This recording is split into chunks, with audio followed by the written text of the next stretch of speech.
Hey everyone, welcome to Easy Pharma. तो guys, जैसे कि सब्जेक्ट हमारे यहाँ पे चल रहा है हॉस्पिटल एंड क्लिनिकल फार्मेसी। तो ये जो हमारा सब्जेक्ट है डी फार्मा सेकेंड ईयर का है according to new syllabus. Unit first हमारे यहाँ पे चल रही है हॉस्पिटल फार्मेसी। अब देखिए, इसमें कुछ टॉपिक जो पहले यहाँ पे हम डिस्कस कर चुके हैं, जैसे कि डेफिनेशन, स्कोप, नेशनल इंटरनेशनल स्किनेरियो। और हमारे जो यहाँ पे लास्ट वीडियो लेक्चर रहा था जिसमें हमने डिस्कस किया था organizational structure of hospital pharmacy. तो उन वीडियो लेक्चर की लिंक आपको डिस्क्रिप्शन बॉक्स में मिल जाएगी, वहाँ पे जाके आप उनको इजीली वॉच कर सकते हैं। आज हम यहाँ पे डिस्कस करेंगे professional responsibilities for a pharmacist. जो हमारा एक हॉस्पिटल फार्मासिस्ट होता है उसकी क्या प्रोफेशनल रेस्पॉन्सिबिलिटीज़ होती हैं, क्या उसकी क्वालिफिकेशन होती है, कितना उसका एक्सपीरियंस होना चाहिए, और जॉब स्पेसिफिकेशन उसकी क्या होनी चाहिए, वर्कलोड रिक्वायरमेंट क्या होती है, साथ में एंटर प्रोफेशनल रिलेशनशिप। तो देखिए, हमारे जो सारे ही टॉपिक रहेंगे इनको आज के वीडियो लेक्चर में, इतने सारे हमारे छोटे छोटे टॉपिक है, सभी को यहाँ पे आज हम डिटेल में डिस्कस करने वाले हैं। तो अगर आप हमारे चैनल पर नए हैं तो चैनल को सब्सक्राइब कर सकते हैं ऐसे ही वीडियो लेक्चर्स वॉच करने के लिए। तो चलिए यहाँ पे स्टार्ट कर लेते हैं। अब देखिए, हमारे जो सारे मटेरियल यहाँ पे रहने वाला है, किसके लिए हम स्टडी कर रहे हैं, एक हॉस्पिटल फार्मासिस्ट के लिए कर रहे हैं। तो पहले हमें पता होना चाहिए हॉस्पिटल फार्मासिस्ट क्या होता है। अब चलिए देख लेते हैं हॉस्पिटल फार्मासिस्ट हमारा क्या होता है। अब देखिए, ये जो हमारे टॉपिक है काफ़ी ज़्यादा ईजी है, काफ़ी ज़्यादा आसान है, ईजिली आपको सारे ही समझ में आ जाएंगे, क्योंकि ये जो हमारे टॉपिक है पहले हम डिस्कस कर चुके हैं।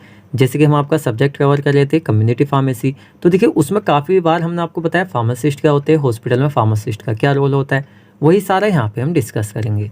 बस यहाँ पे थोड़ा सा क्या रहेगा, जो हमारा हॉस्पिटल फार्मासिस्ट है उसका यहाँ पे मेन रोल हम डिस्कस करेंगे, यानी क्या क्या ज़्यादा एक तरह से मैक्सिमम रोल एक तरह से निभा सकता है एक हॉस्पिटल के अंदर, क्या अपना योगदान वहाँ पे वो दे सकता है, क्या उसकी एक तरह से वैल्यू हो सकती है। जैसे कि इंट्रोडक्शन इसका हम देख लेते हैं। Hospital pharmacist are engaged in hospital pharmacy services. तो देखिए, एक तरह से जो फार्मासिस्ट है हॉस्पिटल के बाहर है तो एक तरह से मेडिकल स्टोर वगैरह चला रहा है, अपनी सर्विसेज वहाँ प्रोवाइड करा रहा है। इस टाइम वो हॉस्पिटल के अंदर है तो हॉस्पिटल फार्मेसी कहेंगे।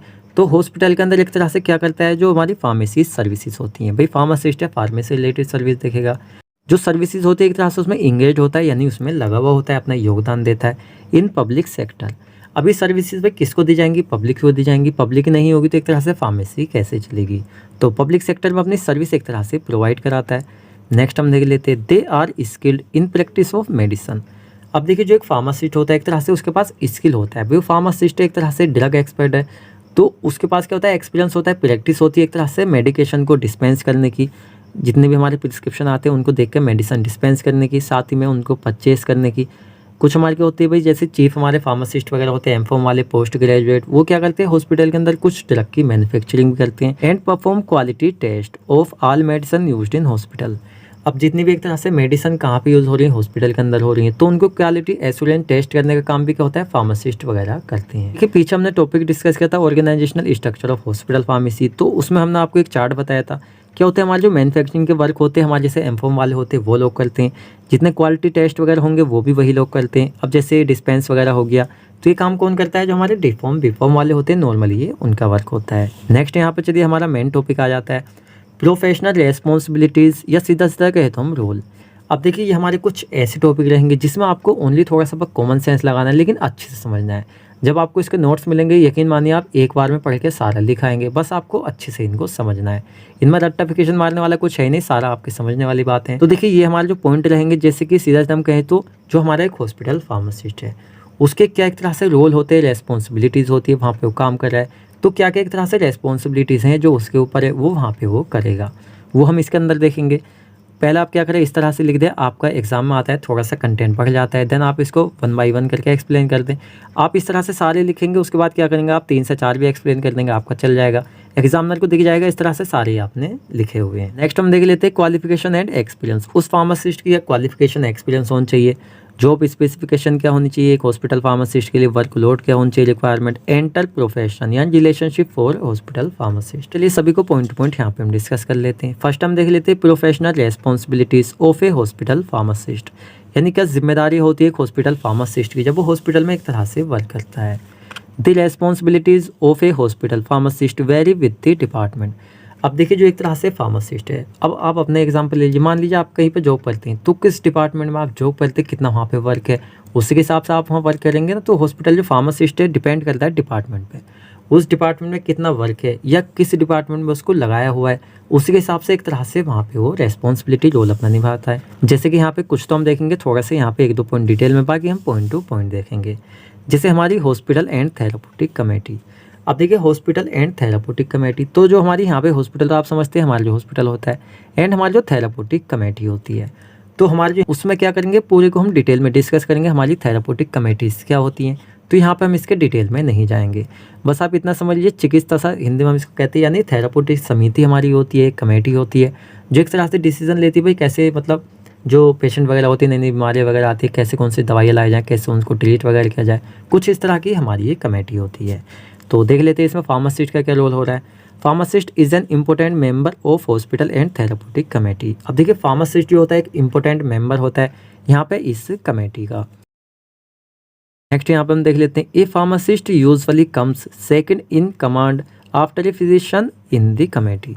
अब हमारे जो यहाँ पे क्या है, हॉस्पिटल एंड थेराप्यूटिक कमेटी है, तो जो एक तरह से फार्मासिस्ट होता है उसका यहाँ पे फर्स्ट एक तरह से कमांड किसका हाथ में होती है, जो हमारे फिजिशियंस डॉक्टर्स वगैरह होते हैं। सेकंड एक तरह से फार्मासिस्ट ही उस रोल को वहाँ पे निभाते हैं। नेक्स्ट पॉइंट यहाँ पे हम देख लेते हैं, pharmacist work towards to maximize and maintain rational drug use. अब देखिए जो हमारा टॉपिक था रेशनल ड्रग यूज़, ड्रग हमने आपको कम्युनिटी फार्मेसी एंड मैनेजमेंट में बहुत ही अच्छी तरीके से समझाया था। सीधा सीधा जो हमारी ड्रग होती है उनका रेशनल यूज़ हम कैसे करें, एक तरह से सही तरीके से उपयोग कैसे करें किसी भी बीमारी में, जिससे कि उसका प्रॉपर इफेक्ट हमें वहाँ पर मिल सके। तो उसको मैक्सिमाइज मेंटेन करने का वर्क एक तरह से फार्मासिस्ट का वहाँ पर होता है। नेक्स्ट यहाँ पर हम हेडिंग देख लेते हैं, डिस्पेंसिंग टू IPD और OPD। अब देखिए दवाओं का जो वितरण किया जाता है हॉस्पिटल फार्मासिस्ट के थ्रू, नॉर्मल जैसे हमारे डी-फार्म वाले होते हैं। ये जो हमारे फार्मासिस्ट होते हैं किस तरह से डिस्पेंस करते हैं क्या चीज़, ड्रग को टू IPD, वो पेशेंट जो हमारे इन पेशेंट होते हैं जो हमारे हॉस्पिटल में एडमिट होते हैं। आउट पेशेंट जो एक तरह से बाहर से आते हैं दवाइयाँ लेके चले जाते हैं। अब उनके लिए फार्मासिस्ट अगर ड्रग को डिस्पेंस कर रहा है तो एक तरह से क्या क्या बातें हैं जो उन पर फोकस करना चाहिए, जैसे बिफोर डिस्पेंसिंग ऑफ ड्रग, एक हॉस्पिटल फार्मासिस्ट को प्रिस्क्रिप्शन लेके ड्रग डिस्पेंस करने से पहले pharmacist must make sure about the correct prescription of drug, उसको पहले श्योर कर लेना चाहिए जो एक तरह से प्रिस्क्रिप्शन उसके पास है वो करेक्ट प्रिस्क्रिप्शन है ड्रग का या नहीं, उसमें वो प्रॉपर मैनर में लिखी हुई दवाइयाँ है या नहीं, वैलिडिटी उसकी जो वैलिडिटी है वो एक तरह से है या निकल गई है, साथ ही में with regards to diagnosis and treatment, जो एक तरह से डायग्नोसिस उसका ट्रीटमेंट वहाँ पे दवाइयाँ लिखी हुई हैं उसके अकॉर्डिंग वहाँ पे है या नहीं, तो कुछ इस तरह की बातें वहाँ पे उसको देखनी होती हैं। चलिए नेक्स्ट यहाँ पे हम देख लेते हैं अदर रोल रेस्पॉन्सिबिलिटीज़, यानी इनसे अदर कुछ हमारी रोल और रेस्पॉन्सिबिलिटीज़ क्या होती हैं एक फार्मासिस्ट की। तो यहाँ पर हम देखेंगे इसको पॉइंट टू पॉइंट, जैसे maintenance of approved stock of emergency drug and antidotes.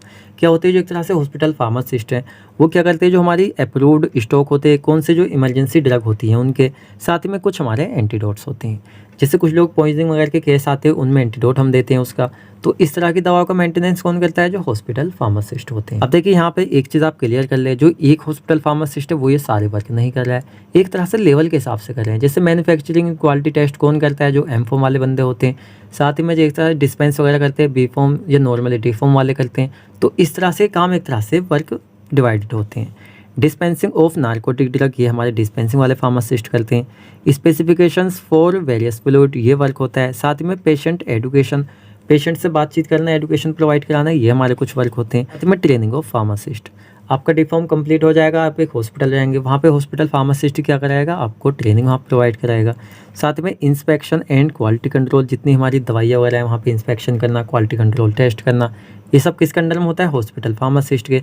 Inventory control एक तरह से क्या होता है, सूची निरीक्षण, दवाओं के बारे में एक तरह से सीधा सीधा इसको हम आगे डिस्कस करेंगे फुल डिटेल में। मेंटेनेंस ऑफ रिकॉर्ड, जितने रिकॉर्ड्स वगैरह होते हैं यानी उनके बिल वगैरह होते हैं, कब दवाई आई, कब डिस्ट्रीब्यूट हुई, क्या डेट हुई, तो सारे एक तरह से रिकॉर्ड जो होते हैं एक तरह से ये भी मेंटेन किसके थ्रू किए जाते हैं, हॉस्पिटल फार्मासिस्ट के थ्रू। अब देखिए यहाँ पे कुछ वर्ड हमारे ऐसे जिनकी हमने हिंदी लिखी हुई है, यकीन यानी बहुत ही ज़्यादा ये ईजी है, आप हिंदी इंग्लिश में कन्वर्ट करना चाहें ईजिली कर सकते हैं। ड्रग रिलेटेड इन्फॉर्मेशन, जो एक तरह से हमारी दवाइयाँ उनसे रिलेटेड जो वहाँ पे जानकारी होती है। अब देखिए थेराप्यूटिक कमेटी में अगर ये हमारे क्या एक एजेंट है तो वहाँ पे भी इस चीज़ को प्रोवाइड कराएंगे, बताएंगे उनकी जानकारी। साथ में इन्फॉर्मेशन एक तरह से असिस्ट करते हैं, पेशेंट काउंसलिंग, पेशेंट से बातचीत, साथ ही में ही और शी, मान लीजिए कोई भी लड़की या लड़का क्या है भाई, फार्मासिस्ट है, make sure that all drug properly managed,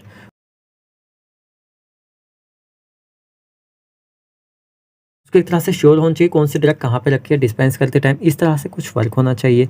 साथ में पार्टिसिपेट इन हॉस्पिटल प्रोग्राम। अब देखिए क्या होता है, जो हॉस्पिटल्स वगैरह होते हैं उसमें जैसे हमारे हाई लेवल के फार्मासिस्ट वगैरह या डॉक्टर्स हैं, तो उनसे जो लो लेवल के एक तरह से फार्मासिस्ट या डॉक्टर होते हैं उनके लिए टाइम टू टाइम प्रोग्राम चलते रहती है, कोई दवाई न्यू लॉन्च करनी हो, एक तरह से प्रोग्राम चलते हैं हॉस्पिटल में, सारा वर्क कैसा चल रहा है, कुछ इस तरह से रिलेटेड वहाँ पे प्रोग्राम्स होते हैं, रिसर्च से रिलेटेड कुछ इस तरह के जितने प्रोग्राम हॉस्पिटल में हो रहे हैं सभी में एक तरह से फार्मासिस्ट को वहाँ पे पार्टिसिपेट करना चाहिए, जिससे उसको नॉलेज मिल सके, या उसके पास है तो वो भी अपना एक तरह से योगदान वहाँ पे दे सके। नेक्स्ट यहाँ पर हम देख लेते हैं qualification and experience requirements for a hospital pharmacist. अब देखिए जो एक हॉस्पिटल फार्मासिस्ट है उसकी क्या क्वालिफिकेशन होनी चाहिए, साथ में उसको क्या एक्सपीरियंस होना चाहिए, जो एक तरह से रिक्वायरमेंट, यानी हॉस्पिटल फार्मासिस्ट बनना चाहते हैं तो भाई क्या आपकी एलिजिबिलिटी है जो आपको सेलेक्ट किया जाए, क्या आपका एक्सपीरियंस है जो आपको एक तरह से जॉब दी जाए। इस तरह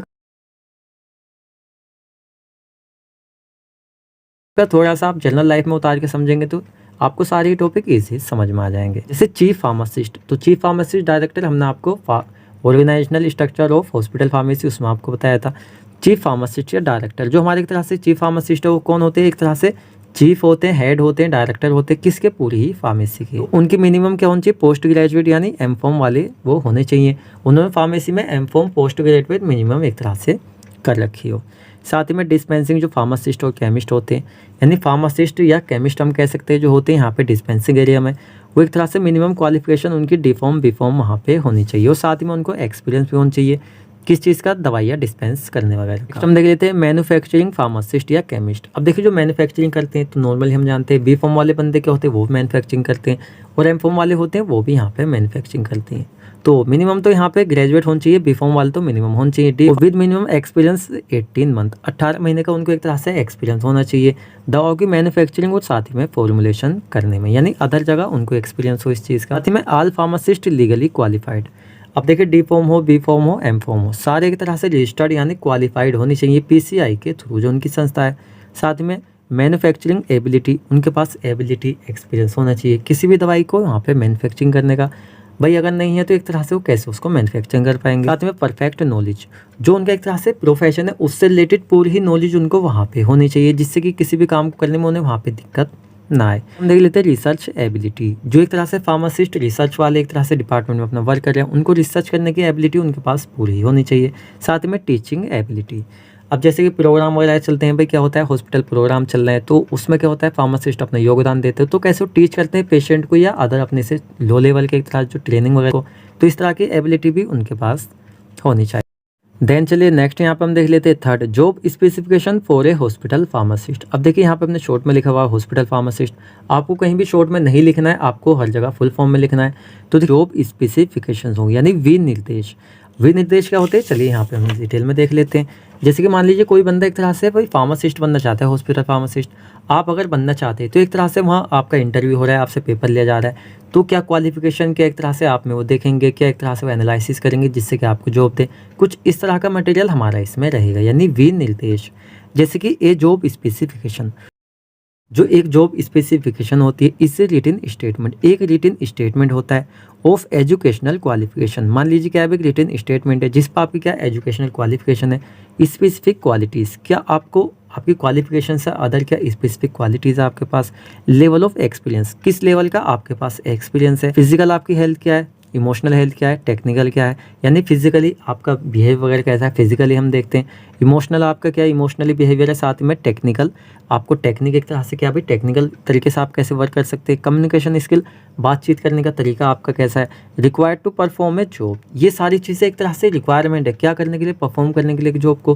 भाई क्या है पे हॉस्पिटल फार्मासिस्ट बन गए तो भाई क्या क्वालिफिकेशन है वो आपके पास होनी चाहिए। ऐसा नहीं कि आप जॉब तो ले रहे हैं लेकिन आपकी क्वालिफिकेशन नहीं, क्योंकि क्या होता है आप अपनी क्वालिफिकेशन से भी वहाँ पे जाने जाते हैं। जैसे कि नॉर्मली आपने देखा होगा फार्मासिस्ट DRX लगाते हैं, डॉक्टर लोग जो होते हैं BMS MBBS वगैरह के लगाते हैं, भाई MD या डॉक्टर लगाते हैं, तो ये क्या एक तरह से उनकी क्वालिफिकेशन को देख के एक तरह से अपना वो नाम वहाँ पे लगा रहे हैं। साथ में क्या भाई स्पेसिफिक क्वालिटीज़ आपकी क्या है, किस लेवल का आपके पास एक्सपीरियंस है जब आप एक जॉब कर रहे हैं। साथ में फिजिकल आप क्या शारीरिक एक तरह से आपका क्या भाई फिजिकल देखते हैं ना, हेल्थ वगैरह कैसी है, सारी चीज़ें एक तरह से देखी जाती हैं। इमोशनली आप कैसे जब आप एक तरह से इमोशनली वर्क कर सकते हैं। साथ में टेक्निकल क्या टेक्निकल तरीके से आप वर्क कर सकते हैं। कम्युनिकेशन स्किल आप पेशेंट के भाई डिस्पेंसिंग एरिया में आप लग गए, क्या एक तरह से कम्युनिकेट करने का तरीका है, ये सारी चीज़ें क्या है रिक्वायरमेंट है एक जॉब को परफॉर्म करने के लिए। साथ में देखिए ये सब चीज़ें आपसे कहाँ ली जाती हैं, जब आप क्या करते हैं एक इंटरव्यू देते हैं ना, तो वहाँ पे जो इंटरव्यू आपका होता है ये सब चीज़ें एक तरह से वहीं वो लोग क्लियर कर लेते हैं। और नेक्स्ट यहाँ पर हम देख लेते हैं responsibilities involve in a job and other unusual sensory demand. तो देखिए सीधा सीधा इसका मतलब निकल रहा है जो आपकी रेस्पॉन्सिबिलिटीज इन्वॉल्व है, मान लीजिए जो आपकी रेस्पॉन्सिबिलिटी जो आप काम करेंगे वो तो वहाँ पे इन्वॉल्व है in a job and other unusual sensory demand. Other unusual है लेकिन सेंसरी डिमांड है। सेंसरी डिमांड क्या होती है जनरली, जैसे कि हमारे क्या होते हैं जनरल हेल्थ। जो बंदा एक तरह से वहाँ जॉब करना चाह रहा है उसके पे जनरल हेल्थ क्या है, हेल्थ अच्छी है, ऐसा तो नहीं है मतलब वो खुद ही अपनी हेल्थ से परेशान है तो वहाँ जॉब वो कैसे कर पाएगा। मेंटल हेल्थ कैसी है, मेंटली उसको देख लेते हैं इंटरव्यू में, ये देखिए ये सब चीज़ें चेक कर लेते हैं। मेमोरी कैसी है, भूलने वूलने का ऐसा तो नहीं है वो दवाई किसी को डिस्पेंस की भूल गया, कोई पता ही नहीं हुआ क्या क्या है। साथ में यहाँ पे लीडरशिप स्किल देखते हैं, वैल्यूज़ एंड एथिक्स, क्या उसकी नैतिकता वगैरह है, क्या उसके विचार है और क्या उसके मैनर्स हैं एक दूसरे से बात करने में।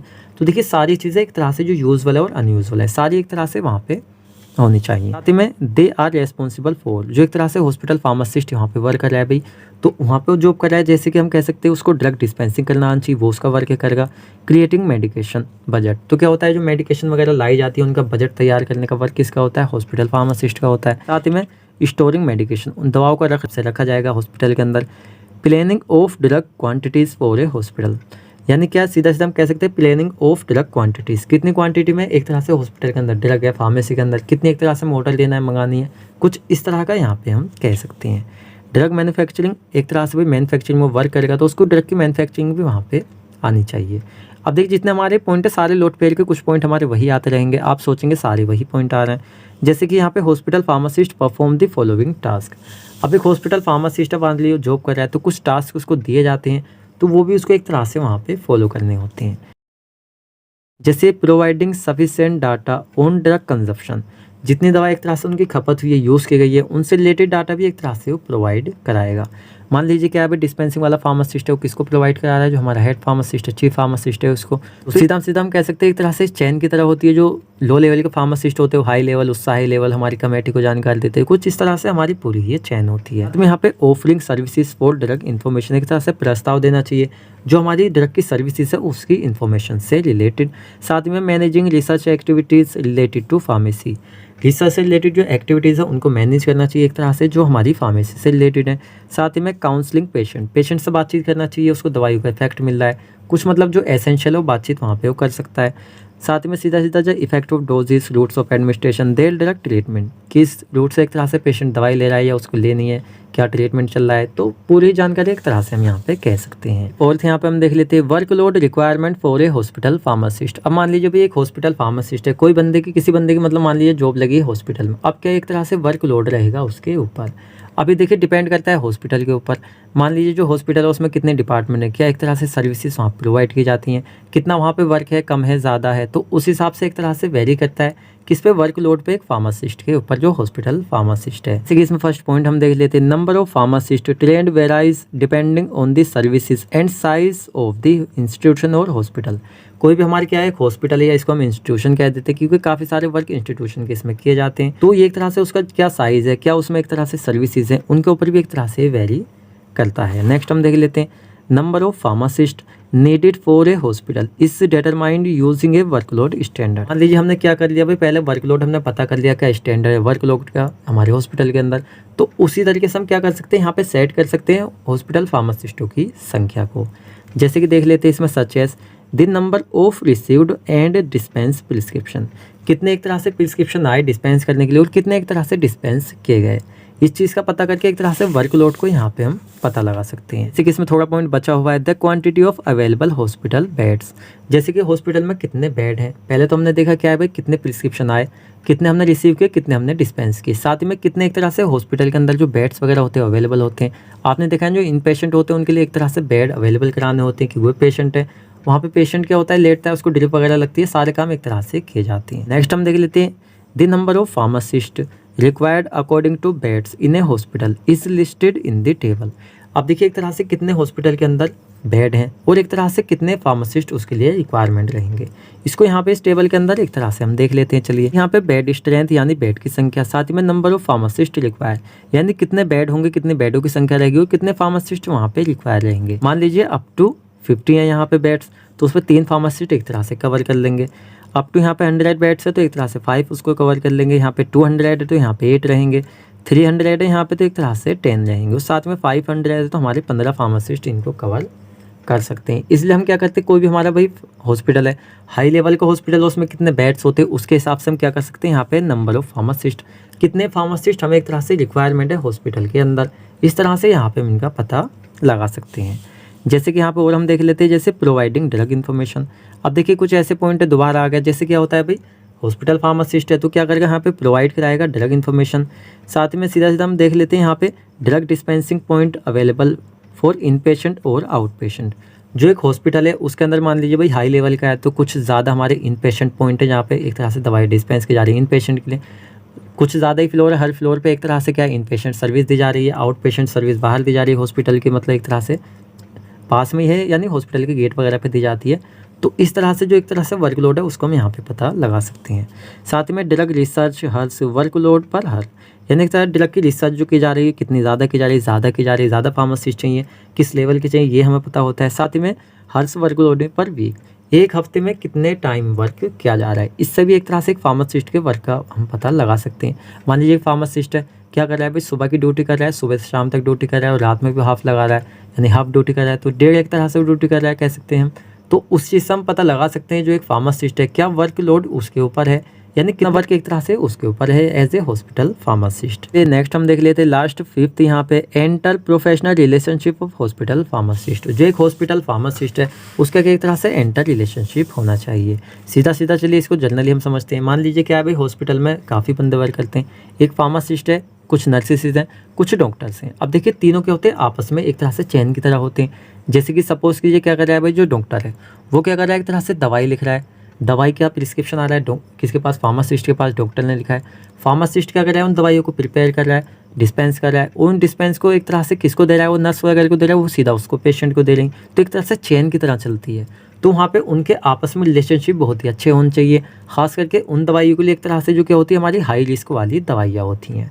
तो अगर उनमें रिलेशनशिप अच्छा है तो एक तरह से हम कह सकते हैं सर्विस अच्छी वहाँ पे प्रोवाइड की जा सकती है। किसको, पेशेंट को, एक तरह से पेशेंट के लिए वहाँ पे अच्छा रहेगा। जैसे कि इन स्पेशलिटी हॉस्पिटल सेटिंग्स, कुछ हमारे स्पेशलिटी सेटिंग हॉस्पिटल जो है जहाँ पे high risk drug are routinely used. कुछ हमारे ऐसे स्पेशलिस्ट हॉस्पिटल, यानी कहते हैं ना कुछ स्पेशलिस्ट हैं, यानी कुछ हार्ट के एक तरह से बीमारी का ट्रीटमेंट किया जाता है, मतलब स्किन, कुछ मतलब स्पेशलिस्ट है वहाँ पे सारे डॉक्टर। तो सीधा सीधा ऐसे हॉस्पिटल्स में क्या होता है, कुछ हाई रिस्क वाली दवाइयाँ यूज़ की जाती हैं। और साथ ही में एक तरह से कह सकते हैं effective communication between pharmacist, doctor and nurses concerning patient medication at crucial. मान लीजिए कि अभी एक पेशेंट की मेडिकेशन के लिए डॉक्टर ने अच्छे से लिखी, फार्मासिस्ट ने अच्छे से क्या प्रिपेयर की, डिस्पेंस की, नर्स ने उसको अच्छी तरीके से पेशेंट को समझाई, उसको दे दी।